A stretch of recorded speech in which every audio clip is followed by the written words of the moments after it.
Hi, my name's Juliet, and today I'm talking about copying formatting in Scrivener 3 for Windows.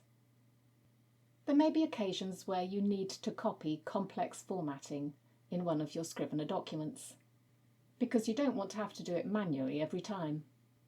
For that, you need to use the copy and paste formatting functions. First, highlight the formatted text and go to the Format menu and select Copy Formatting. Then, go back and highlight the text you want to transfer the formatting to and select Paste Formatting. As you can see, even if you highlight a portion of text, it will change the whole paragraph. It isn't just text formatting that can be copied though. You can copy alignment and paragraphing, as can be seen in these next two examples.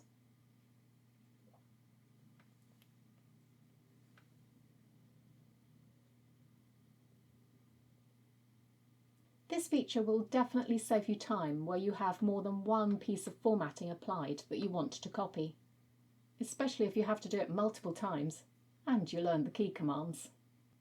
But don't forget that some formatting will be overridden in compile, so it might be a good idea to test that out before going too far.